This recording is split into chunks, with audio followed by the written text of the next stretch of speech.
Hello again, everyone. We are Gaming by Gaslight, and welcome back to another Starbound mod spotlight. When we last left off, I believe I mentioned that we had another spotlight, and it's taken me a little while to get to it, but we are getting to it now, and that is the United Systems expansion mod. You may have seen it if you've been watching my recent live streams and just the Alephian Races playthrough, some of what we have in store, but let's take a quick look at things. So what is the United Systems expansion? Basically, it is a mod that adds back the old style United Systems Colonial Marines and, you know, the whole like pre 1.0 stuff before they were taken out and then reintroduced in 1.3 and all that jazz. And in addition to that, it builds on the idea of the USCM as like a direct opposition to the Protectorate, in the sense that the USCM sees the Protectorate as more or less sort of like, well, something that's wrong, basically, like some kind of authoritarian regime that's like stripping humanity of its identity and its kind of nationalism and so on and so forth. Something to that general effect. You read a lot of interesting codices that are added. But as far as content is concerned, it adds new anomalies like this one, where you can find stuff like this. Very, very highly protected, as you can see. Vessels, excuse me, sir. They're very, very long-range weapons, as you can probably see. Also, just for the inevitable questions, if you didn't see the last mod spotlight, this is from the modular XS mechs. But yeah, you get like little things like this. You can find crashed and destroyed USCM ships, Protectorate ships. At least I think they're Protectorate ships. The design of them. Like, really cool things like this, and with especially ships with these crazy anti-mech guns that can fire from like 10 million miles away, which I guess you'd kind of expect anti-mech gun to be able to do. But anyway, in addition to cool anomalies like this deaf asteroid cube sphere thing, deaf octagon,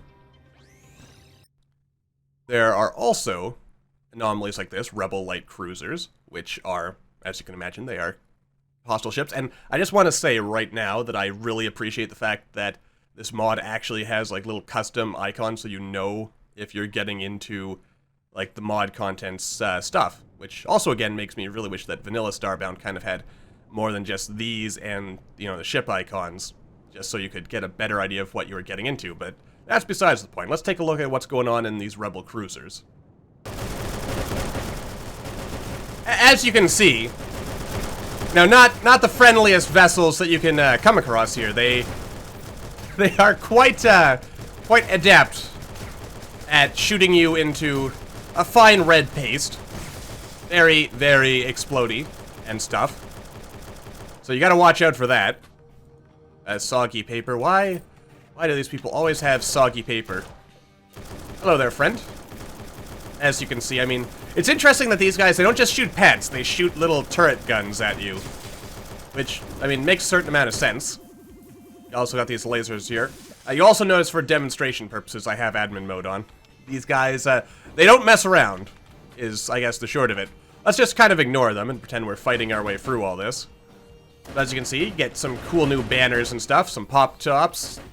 Every one of these ships always has a little bookcase on it, which will give you a lovely new codex, which we'll go ahead and read that, actually. So you guys, let's beam up to the ship to read that, shall we? Love mods that add new lore to the game. But as you can see, this is presumably a counter to the vanilla 1.3 report written by the Mini-Nog on the USCM, so let's have a read. The Mini-Nog military, the most technologically advanced civilization out there, and yet their resources and efforts are wasted in attempting to oppress their own people with no benefit in itself. They are a global unified government under a brutalistic authoritarian dictatorship, similar to the Protectorate. Ha! This report will focus on their basic military prowess and general tactics. And then, you know, it kind of goes on here. We won't read it in this mod spotlight, but you get to find all kinds of nifty little bits of lore that's actually pretty well written, actually.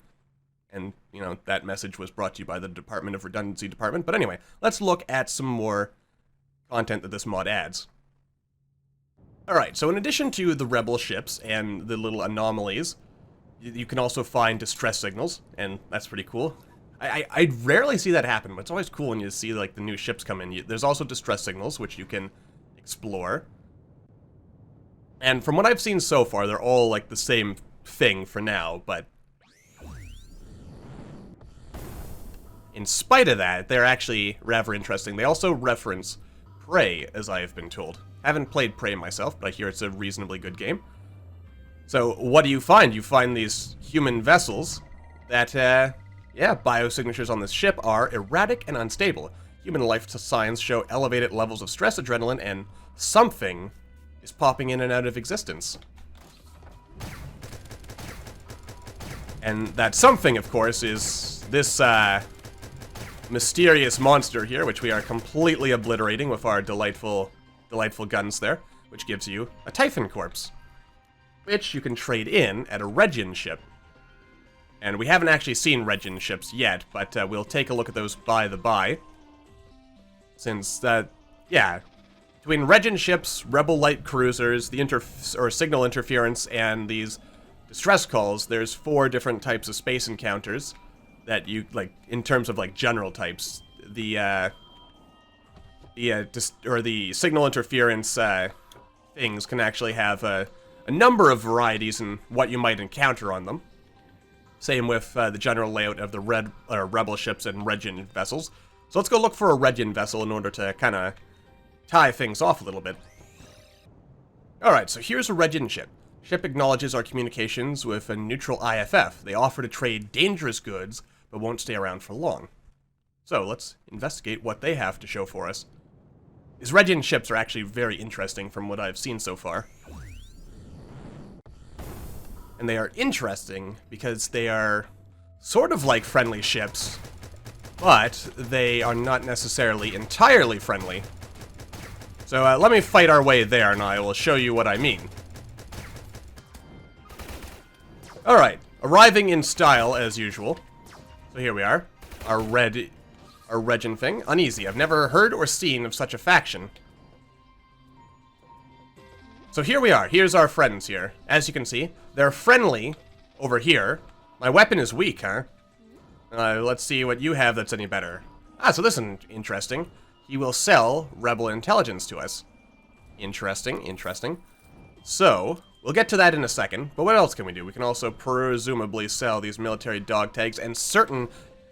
This ship is not an example, but if a scientist spawns on this ship, you can sell the Typhon corpse for extra science. So, what happens if you investigate the ship further? Well, if you go backstage, basically, you will find... Ooh, green. Nice. Yeah, fear my power, indeed.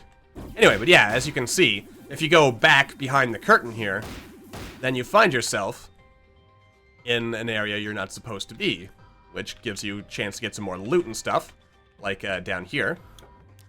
But they will not exactly thank you for it. And in fact, they'll be very cross with you indeed for invading their space, and you had to fight these cool little mailboxes here that fly and shoot lasers at you. And also give you more lore codexes, which, again, we're not going to read right now in this particular spotlight. I will leave it for you as a, you know, just an exercise if you are interested in this mod to get a read of it, but it adds some very, very nice new content in that sense. But wait, there's more. So not only do we have this all these space encounters, we also have this lovely little USCM weapon military replicator thing, which, as you can see here, not related to this mod, old but functional test mission that started off as the basis for map making. So what does that do? Well, if we are to use it, where is it? Bullet Hell map, quest. Alright, so as you can see, you place it down, interact with it, you can travel to some planet 7 trillion light years away. Alright, so that gives us a new quest. So there's a civil war going on between the USCM and the USCMR. USCM forces are requesting assistance for any remaining protectorate to assist them in a military offensive. Alright, so we got that, which unlocks the mission there. And where was that little piece of paper? Aha, here it is. Crafting material. Paper location with, or or a paper card with the location of a base. So it's an interesting crafting material. I assume we will make use of that later. We also, in addition, we have ID cards and military dog tags, which we can also make use of in a later time. So let's take a quick look here. USCM Civil War, Front Lines, Part 1. So it's a multi-part series of missions, which you can then investigate. I also like the little art for this. So let's just take a very quick look. We'll save doing the actual mission for a Part 2. So, I mean, first of all, like the music, which also I hope is not copyrighted. Oh, cool. Nice. Terran Protectorate isn't alone in their mission to spread peace. Nice. So we've got all this cool stuff here for our mission, and we'll go down and chat with these people and see what exactly is in store for us in a Part 2. But for now, the other thing this mission adds, which we haven't looked at here, which we'll also have to look at in a future part, there are dungeons that are added, which you can find on Earth-like planets, is what I will say. I was clued into the fact that, like, alien worlds will not spawn these dungeons, but tundra worlds, desert worlds, stuff like that, that's where you can find the dungeons in this mod. And hopefully we shall, in a Part 2 or Part 3, take a look at that. But as always, with any mod that adds new dungeons, keep in mind that if you're using Frackin' Universe or any other mod, like the Alephian Races mod that adds new dungeons, it'll make it a little bit harder to find the dungeons, just because, you know, there's more dungeons for the game to choose from, and, you know, the weighting for which one gets priority and which one's more likely to show up can kind of throw things off the more mods you have. But anyway, let's just sort of very quick look at some of what the United Systems expansion adds into the game. Very interesting mod, and we will have to play more of it in the future. But for now, that's going to do it for this episode. So until the next time, thank you all for watching. I hope you all enjoyed. Don't forget to hit that like button, or maybe leave me a comment down below to let me know what you're thinking. And I will see all you in the next video.